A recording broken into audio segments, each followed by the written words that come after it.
দেশ গড়তে জুলাই পদযাত্রার ২৪তম দিনে ব্রাহ্মণবাড়িয়া পদযাত্রা করবে জাতীয় নাগরিক পার্টি। এরই মধ্যে নেওয়া হয়েছে সব ধরনের প্রস্তুতি।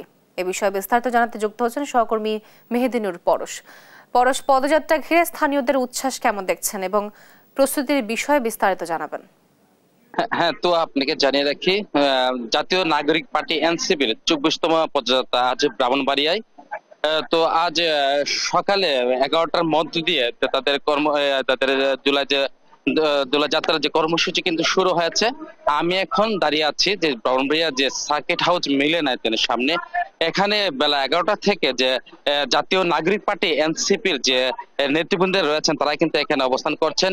ইতিমধ্যে যে জুলাই গণঅভ্যুত্থানে শহীদ এবং আহত পরিবারের সাথে মত বিনিময় করছেন যে জাতীয় নাগরিক পার্টির যে আহ্বায়ক নাহিদ ইসলাম।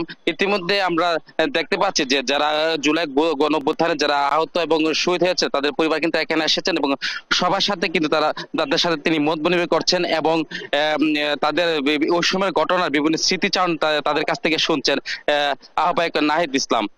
তো এরপরেই কিন্তু তারা যে একটি পদযাত্রা বের করবেন।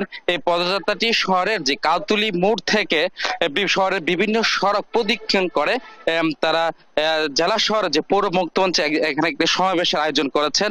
তো এই সমাবেশে উপস্থিত থাকবেন যে সদস্য সচিব আক্তার হোসেন, দক্ষিণাঞ্চলের যে মুখ্য সংগঠক হাসনাত আব্দুল্লাহ, উত্তরাঞ্চলের মুখ্য সংগঠক সার্জিজ আলম, মুখ্য সমন্বয়ক নাসিরউদ্দিন পাটোয়ারি সহ যে ডাক্তার তাসনিম যারা সহ কেন্দ্রীয় নেতৃবৃন্দরা কিন্তু এখানে উপস্থিত থাকবেন।